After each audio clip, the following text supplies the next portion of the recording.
Dobrodošli na U sebi. Ako ste ikada sebi rekli ne bi trebalo ovako da se osjećam, ovaj video je za vas. Danas pričamo o saosećanju kroz prizmu rada Gabora Matea. U radu Gabora Matea saosećanje je radikalna praksa istine. Ono nije beg od bola, već ulazak u bol uz razumevanje i nežnost prema sebi. Gabor Mate definiše 5 vrsta saosećanja i kaže da je ono unutrašnji kompas koji nam pomaže da stignemo od preživljavanja do celovitosti. Saosećanje nije isto što i sažaljenje. Sažaljenje podrazumeva nejednakost. Ja sam dobro, a ti nisi. Ja gledam odozgo, ti si dole. Pravo saosećanje ne pravi hijerarhiju.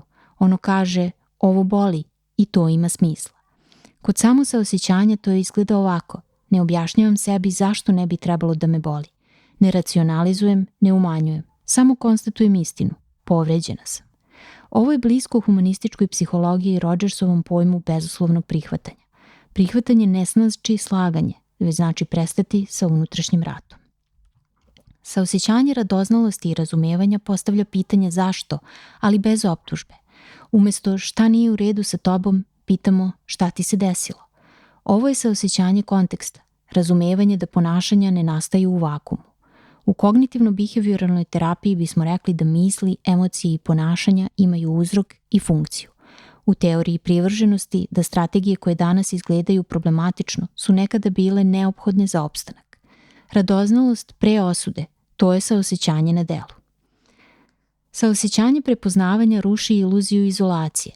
Prepoznajemo da svi imamo kontradikcije, svi nosimo rane, svi ponekad povređujemo i bivamo povređeni. Ovo je blisko egzistencijalističkoj psihologiji i shvatanju da patnja nije lični neuspeh, već deo ljudskog iskustva. Kada prepoznamo sebe u drugome i drugoga u sebi, nestaje potreba da se branimo. Mate kaže nešto veoma važno. Bol je inherentno saosećajan.